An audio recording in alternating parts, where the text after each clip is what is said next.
Alhamdulillahirabbil alamin wassalatu wassalamu ala asrafil anbiya'i wal mursalin sayyidina wa maulana Muhammadin wa ala alihi wa ashabihi wa ajwajihi wa dzurriyyatihi wattabi'in. Wa qala musannifu rahimallahu ta'ala wa nafa'ana fi 'ulumihi fid dharain. Bismillahirrahmanirrahim. Al-haqqu laisa bimahjubin wa innamal mahjubu anta anin nazar ilaihi iz law hajabahu syai'un la satarahu ma hajabahu walau kana lahu satirun lakana liwujudihi hasirun wa kullu hasirin li syai'in fahuwa lahu qahirun wa huwal qahiru fawqa ibadihi.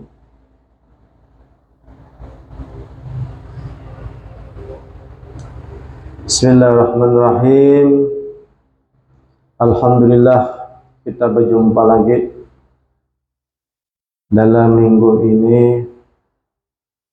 Masih kita membahas tentang Al-Hikam, kalam yang nomor 33.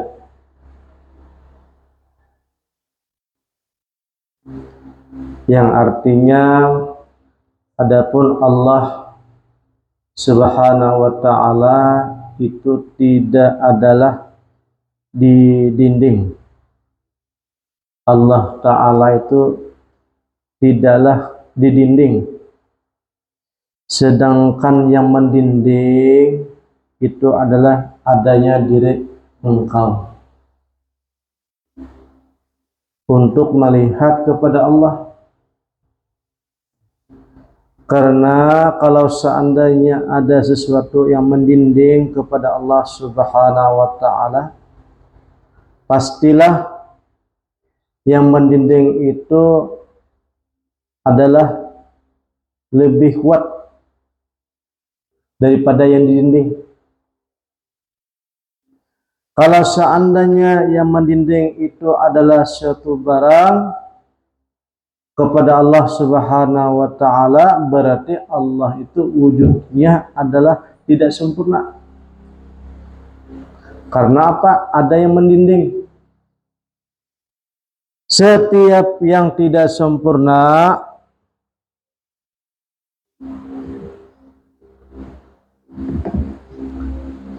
barang yang tidak sempurna itu berarti dia adalah kurang.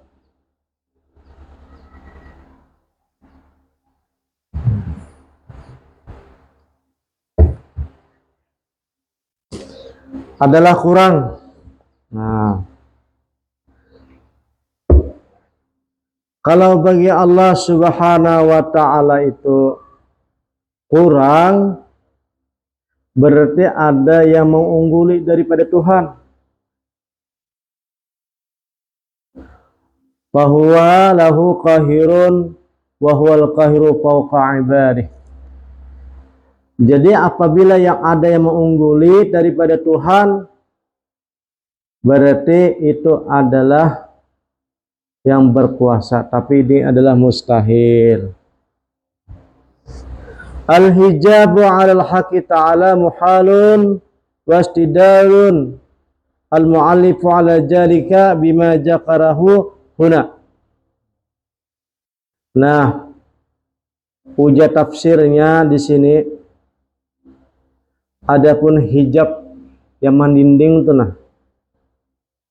dengan Allah Subhanahu wa ta'ala, yang mendinding kita tuh kadang melihat Allah itu ada pendinding, sedangkan Allah ta'ala tuh kada berdinding. Yang menyebabkan dinding itu adalah karena diri kita. Wujuduka janbun la yuqayyisu bihi janbun. Nah, hujat dalam satu perkataan, diri engkau itu adalah hijab dan adanya wujud engkau itu adalah dosa. Nah, jadi sedangkan Allah Subhanahu wa taala itu mustahil ada bisi dinding. Allah itu adalah jelas, sangat jelas sekali. Tapi gara-gara kita nih berdinding, dindingnya diri kita karena ada nafsu. Nafsu tadi akhirnya membuat dinding. Nafsu tadi menjadi dosa ataupun kesalahan.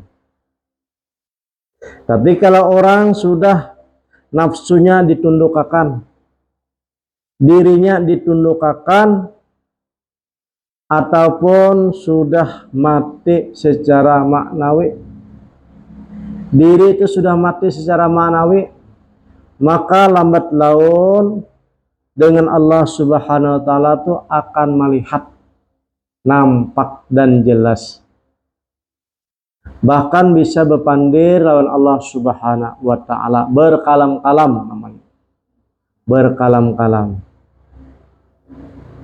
Karena diri kita ini ada dua unsur. Yang pertama adalah zahir, yang kedua adalah batin. Jadi untuk mengenal ataupun melihat Allah Subhanahu wa taala ataupun memandang Allah Subhanahu wa taala yaitu dengan mata batin yang disebut adalah ainun basyirah. Kadangkala melihat ainun basyirah ini apabila ainun yang nampak maupun yang basir ini masih belum dimatiakan. Nah, maksudnya dimatiakannya adalah arti kata dijinakakan. Makanya orang-orang tarekat mereka itu kalau hendak bertawajuhan maka memulai dengan memajamkan mata nang zahir dulu. Mata nang zahir dipajamakan. Kemudian pemikiran dipajamakan, diistirahatkan dulu. Jangan berpikir. Kegunahan hati jangan dibawa. Kesedihan hati jangan dibawa. Barulah mulai berzikir. Kalau sudah mulai berzikir, mata yang nampak ini sudah kada melihat lagi, pemikiran sudah kada berpikir lagi, hadisun nafsi ataupun pembicaraan hati kada berbunyi lagi, maka lama-kelamaan orang tersebut nanti akan melihat nurullah Subhanahu wa ta'ala. Jadi yang dilihat itu adalah nur Allah. Jadi orang tuh yang dilihat adalah nur Allah. Sedangkan orang yang melihat nur Allah itu bertingkatan masing-masing. Tergantung makamnya, tergantung posisi hatinya tadi, kebersihannya. Kalau hatinya bersih dan bening, maka dia jelas sekali berjumpa dan berkalam-kalam dan melihat di situ, melihat Allah yang dilihat. Nah, tapi dengan catatan mata zahir, pikiran zahir, kemudian hadisun nafsi itu istirahat dulu. Hanyar bisa melihat Allah Subhanahu wa ta'ala. Nah, kalau sudah melihat Allah Subhanahu wa ta'ala, ini kedakawa dikisahkan. Laisa kamislu syai'un. Apabila kau mengisahkan, berarti yang dilihat itu adalah makhluknya. Nah, kalau kita berkisah, ibaratnya tetamu dalam rohani kita berjalan, mailangi seseorang, mailangi ahlil kubur, atau ketemu dengan orang tua kita, itu juga salah satu tanda-tanda rohani kita sudah melihatnya.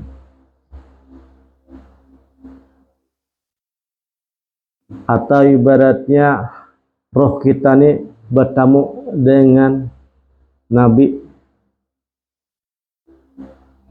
Nah, itulah kata ulama, kalau seseorang tersebut sudah bertemu dengan yang batin tadi, itu berarti orang itu sudah melihat nur. Nah, kan kemarin tuh sebelum orang menembus nur Allah, dia harus melewati daripada beberapa nur daripada amal kita. Nah, jadi amal kita kalau seandainya sudah mempunyai nur cahaya jelas dan nampak, nanti lama kelamaan dia akan melihat nur Allah Subhanahu wa taala.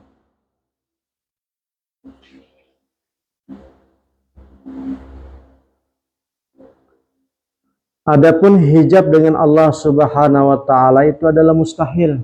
Adakah Allah Subhanahu wa taala mempunyai hijab? Nah, mustahil. Maka para mu'allif telah mencari dalil atas perkara yang telah disebutkan ini.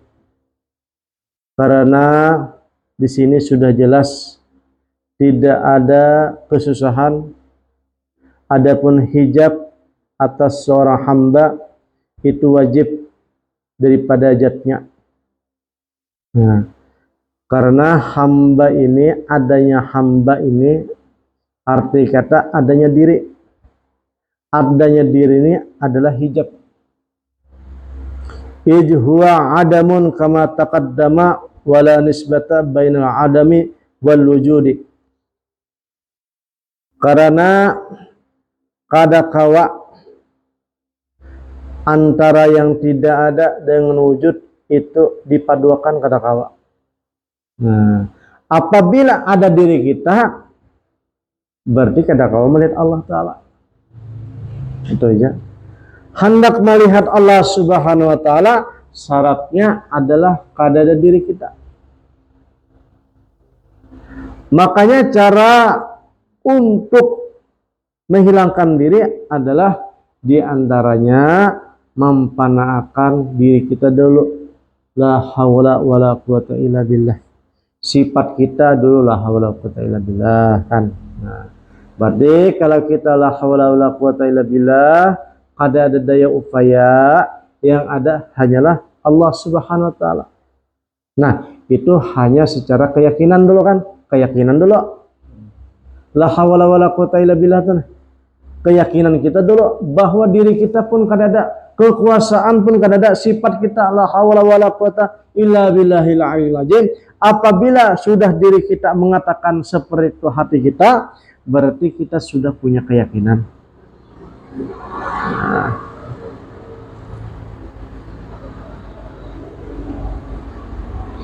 Dan Allah Subhanahu wa taala ini menghendaki untuk membuka hijab kapan dia mau dan apa saja yang dia mau. Nah, itu. Jadi kadakawa juga kita nangkawa ibaratnya langsung bisa hendak melihat Tuhan dah.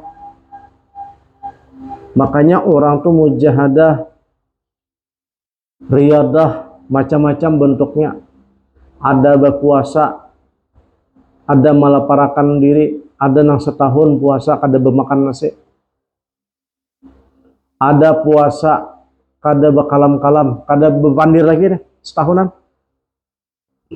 Ada puasa ibaratnya kada lagi bergaul, bahalwat ya. Ada puasa kada berguguringan lagi. Uja Abu Yazid Al-Bustami, awal-awal aku mujahadah riyadah untuk menundukkan diri nih. Yang pertama adalah aku lapari dan aku hausi nafsuku selama setahun. Nah. Yang kedua jahidan, aku kada kasih tidur selama 1 tahun. untuk menundukkan nafsu tadi. Akhirnya aku gawe terus menerus dan terus menerus, liot, bahasa Banjar liot, apa ngarannya itu? Kada mampu lagi nafsu. Nah, akhirnya nafsuku kada mampu lagi, hiduplah rohku. Nah, itu tuh. Jadi kalau orang hendak mengaji ketuhanan atau perjalanan untuk menuju Allah Subhanahu wa taala, kada ada jalan kecuali menundukkan nafsu. Makanya tarikat-tarikat itu macam-macam pian supaya nafsu tunduk. Puasa petik gini, puasa mutih, puasa air, puasa bepandir, puasa guring, kada beguringan, puasa begaul, puasa bedikir, bedikir ya terus siang dan malam, hampir 24 jam, itu puasa tuh namanya. Itu puasa yang diusahakan. Ada juga puasa hati yang kemarin kita bahas di Siro Asrar. Puasa hati itu kayak apa? Yaitu menjaga hati daripada ujub, ria, hasad, takabur, menghinakan orang lain, dan minta dipuji. Nah, itu puasa. Kalau kita menggawe amalan hati ataupun puasa hati ini, bahwa kita menggawe, itu sudah luar biasa. Makanya ada satu tarekat, satu kumpulan, biasa saja, bergaul seperti biasa, makan seperti biasa, bekerja seperti biasa, tetapi puasa hati yang diutamakan.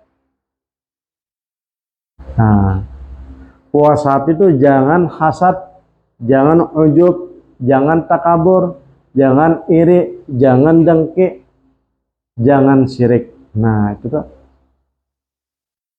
Walaupun ibaratnya puasa 10 tahun, kada makan tidur makan, kada makan nasi, kada makan bernyawa, tetapi hatinya masih ujub. Nah, itu iblis tuh.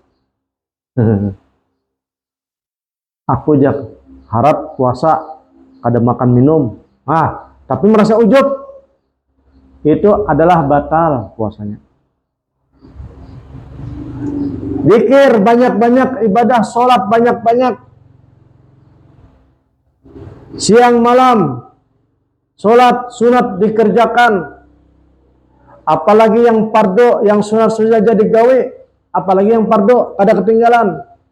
Sholat awabin 8 rakaat, sholat wudhu 4 rakaat, sholat mu'akad 4 rakaat 4 rakaat, sholat mutlak kada terhitung lagi.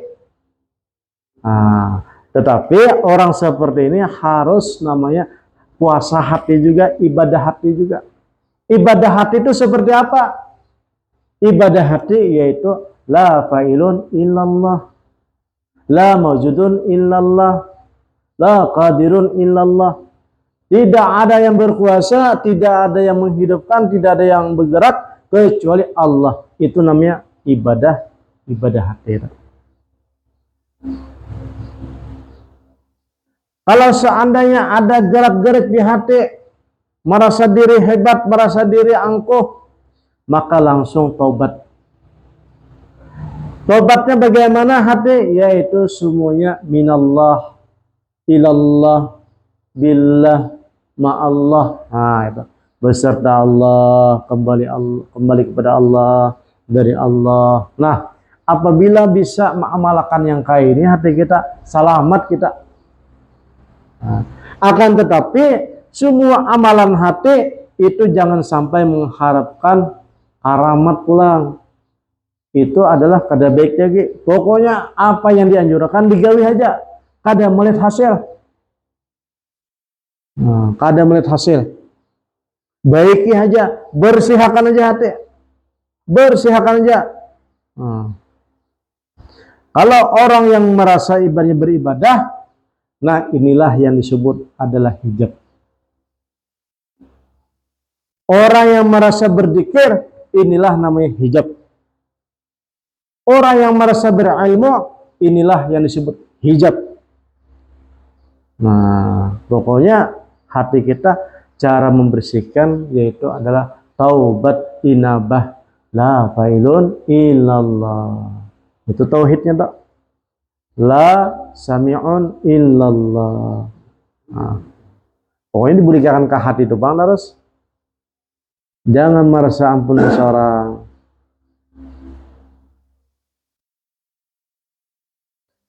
Nah, jadi di sini kada kawa dikumpulkan antara ada dengan kada ada. Apabila merasa diri kita ada, berarti ibaratnya Allah itu kada ada.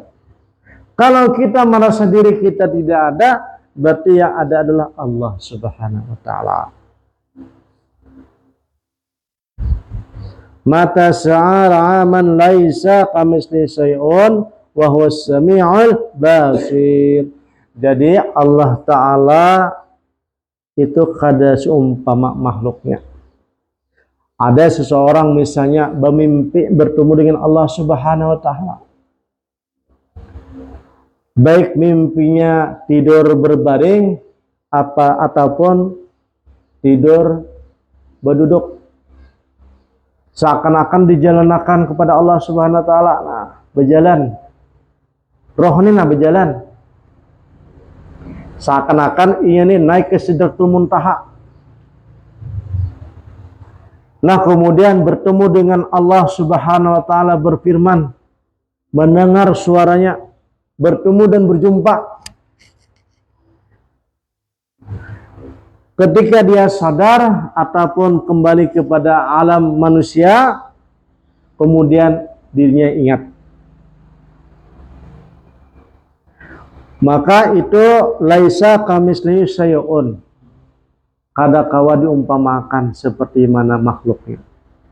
Wa huwas sami'ul basir. Dan sesungguhnya Allah Subhanahu wa taala itu maha zat yang maha mendengar dan basir, sangat melihat. Wa haja mimma yajibu i'tiqaduhu. Dan yang seperti inilah yang perlu kita i'tikadkan dalam hati. Jadi hati itu harus punya i'tikad. Kalau kada dari bisi i'tikad, maka batalah hati orang tersebut. Ukhruj min awsati basyaratika an kulli wasfin munaqidin li'abudiyatika litakuna linida'il haqi mujiban wa min hadratihi qariban. Nah, lanjutannya lagi dalam kalam ini, keluarkanlah oleh engkau daripada sifat-sifat kemanusiaan,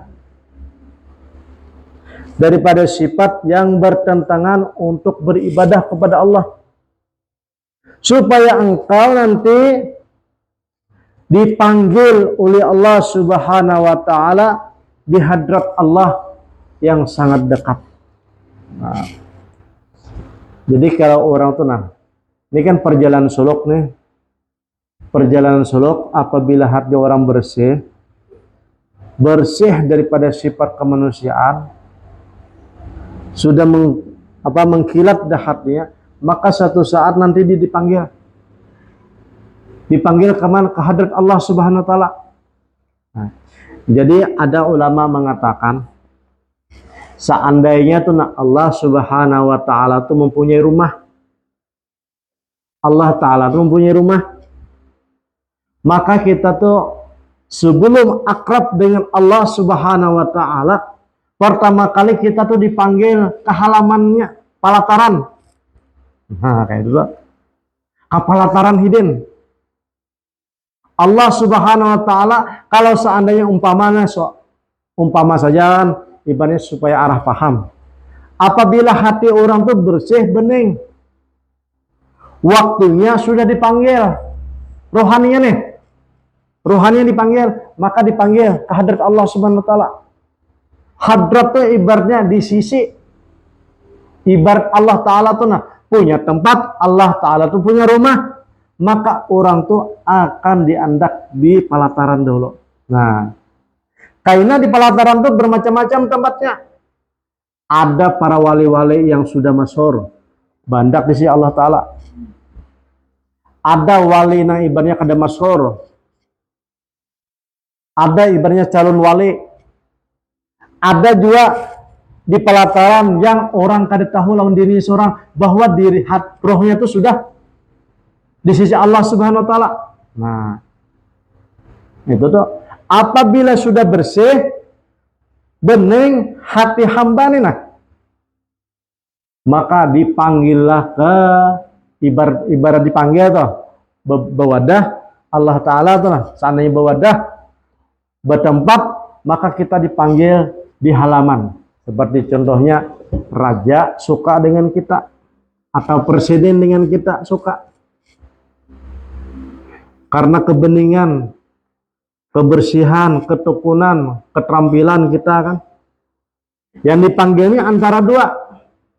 Yang satu karena belalawasan disolok kan, beribadah, bertaubat, taubat hati, taubat zahir, ibadah hati, ibadah zahir, puasa, puasa batin, puasa zahir, dan macam-macam sudah. Maka ujung-ujungnya tuh diterima, yaitu dipanggil. Dipanggil ke kerajaan, ke istana. Ini bagi orang yang suluk pada. Nah, disitulah nanti menjadi orang tuh al-muqarrabin namanya. Nah, ada juga orang yang tanpa melewati mujahadah, susah payah, tiba-tiba langsung saja dipanggil ke hadrat Allah Subhanahu wa taala. Siapa itu? Yaitu orang yang jajab tadi. Nah, jajab dipanggil. Makanya dalam Sirul Asrar kan diceritakan kemarin tuh, Baitullah, hati itu adalah Baitullah. Sebelum hati itu Allah Subhanahu wa taala beandak, bahasa beandak itu kan mencungkung. Nah, bahasa Indonesia itu bahasa betinggir ya, kalau betinggir di hati hamba Allah tadi. Sebelum betinggir ataupun mencungkung, Allah Subhanahu wa taala di hati orang nang benar-benar sudah bersih, pertama kali dipanggil dulu ke atas, ke istana dulu.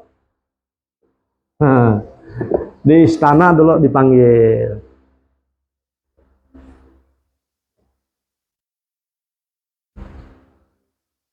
Tapi dengan catatan awsaful basyariyatil al-muta'alaqi bi amriddin naw'ani ahaduhuma ma yata'allaqu bi jahiril 'abdi wa jawarihi wa hiyal a'malu wasani ma yata'allaqu bi batinihi wa qalbihi wa hiya al-qu'udu fa amma ma yata'allaqu bi jahahirihi wa jawahirihi fa yunqasimu qismaini ahduma ma wafaqa al-amra wa yasma ta'atun wasani ma khalafahu wa yasma ma'siyatun.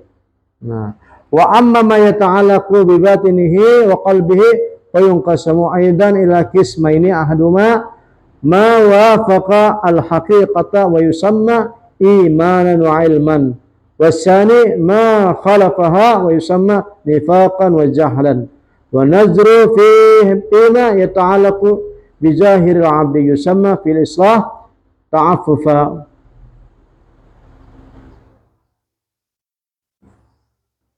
Jadilah tadi kalau seandainya orang tadi bersih hatinya, bersih hatinya dan bersih amalnya pula. Amal zahirnya bersih, amal batin bersih. Karena amal zahir dan amal batin itu masih syariat saja. Masih syariat. Semasih orang itu berakal, semasih orang itu bisa memilih, apa yang di hati itu nah bisa dipilihkan, bisa diatur, itu berarti syariat. Johorang amal zahir, amal batin, itu masih adalah ilmu syariat masih. Kalau ilmu yang kada syariat lagi, yaitu apabila orang tuh sudah bujur-bujur pana, kada kau matur lagi, guring tuh nah, orang pana tuh. Nah, tetapi guring yang pada kita tuh guring mengaruh kan. Kalau wali itu guringnya guring orang belajar. Beda. Kalau kita guring, ibarat guring lapah. Istirahat. Kalau wali, guringnya adalah belajar. Dapat ilmu, dapat ilham. Bedanya kita. Makanya bubuhan tersebut dikatakan guring matanya, hatinya kada guring. Nah, kalau kita ini guring kedua-duanya. Mata guring, hati guring. Nah, padahal orang-orang dahulu mengatakan guring itu adalah menuntut ilmu. Kita ini belum lagi kawa. Guring kita ini bujur-bujur guring. Orang tuh nah ada masalah dalam kitab ataupun dalam hukum Islam, hidin guring. Guring apa? Mencari ilmu hidin. Nah, mencari misalnya ini pengarangnya adalah misalnya Syekh Ibnu Athaillah, hidin guring mencari pengarangnya nih, nang ada tahu di kitabnya, hidin cari. Hidin membaca hadis, ada paham, guring hidin. Hidin datangnya siapa? Nabi Muhammad SAW bertakun. Apa gedangan hadis piane? Oh, tapi guring di sini bubuhannya adalah guring ibaratnya ilham, mempanakan diri. Jadi yang sebenarnya kajian ruh ini adalah ruh itulah yang akan mengenal segala-galanya. Karena orang-orang yang terdahulu itu meninggal jasadnya, tapi ruhnya masih hidup. Kalau kita hendak bertemu dengan roh-roh yang orang terdahulu, arti kata kita matikan dulu diri kita, dipanaakan dulu, hanyar baru bisa bertemu dengan orang-orang yang terdahulu. Kalau kita ibaratnya bertemu lawan orang-orang terdahulu, roh-roh mereka, orang-orang soleh, mereka tuh tidak berbohong. Dan seadanya berkisah, kalau menjelaskan kitab tuh pasti benar. Nah, kalau orang sudah dapat ilmu nangka ini, disebutlah orang tuh futuhul arifin. Tabuka tirai ngarannya. Kitab apa aja disuruh bisa sidin. Permasalahan apa aja bisa sidin. Karena apa? Gurunya gaib. Gurunya yang kada pernah makan dan minum lagi. Gurunya kada pernah lagi beribadah. Gurunya kada pernah lagi punya masalah. Hilang sudah, bebas sudah gurunya. Nah, kalau guru yang zahir ini masih banyak beban, masih sembahyang, masih sholat, masih berzakat, masih salah, masih bermaksiat, masih bernafsu, masih mengumpulkan duit, masih ketujuh. Nah, wujud dalam kitab tuh satu-satunya manusia, walaupun umurnya sudah hampir sakarat, kalau untuk masalah duit pasti ketujuh. Itu tuh pasti ketujuh. Tetapi kalau orang yang sudah roh tadinya kada ketujuh lagi duit. Nah, makanya jauh orang dahulu kalau hendak bergurulah lawan yang kada ketujuh lagi lawan duit. Nah, kada dapang orang yang kada ketujuh lawan duit. Nang kada ketujuh tadi hanya roh saja lagi. Yang bisa bertemu dengan roh tadi hanyalah roh kita. Kada mampu kita bertemu dengan roh tersebut kalau jasad kita ini kada kita panaakan dulu. Itu aja. Panakan, belajar berpana, cara membersihkan supaya panak. Nah, maka diantaranya kita tuh kan badikir. Nah, kita sudah ajarkan tentang dikirnya. Itu adalah mengarah pembersihan. Kalau kita tekuni lagi, kita banyaki lagi, mengarah kepada ibaratnya mempanaakan. Karena tidak akan paham dengan perjalanan tauhid, perjalanan hakikat kalau kada pana. Karena penghalang diri kita hendak bertemu yang lebih jauh adanya diri kita ini. Diri kita nih, Bang. Wujud kita nih nah. Wujud kita nih nah yang menghalangi. Nah, tapi untung juga Bang, ibaratnya kita nih diberi Allah Ta'ala wujud daripada zahir ini adalah untuk mengenal Rasulullah Sallallahu Alaihi Wasallam yang zahir. Karena kita ibaratnya belum bisa sempurna untuk mempanaakan, maka zahir kita ini hendaknya mengikuti zahirnya Rasulullah Sallallahu Alaihi Wasallam. Insyaallah minggu depan kita sambung lagi. Mudah-mudahan ada berkahnya daripada Allah Subhanahu wa taala dan mudah-mudahan dipahamkan oleh Allah Subhanahu wa taala. Bismillahirrahmanirrahim. Alhamdulillahirabbil alamin. Wassalatu wassalamu ala asyrafil anbiya'i wal mursalin sayyidina wa maulana Muhammadin wa ala alihi wa ashabihi wa ajwajihi wa zurriyyatihi wa tabi'in. Alhamdulillahirabbil alamin.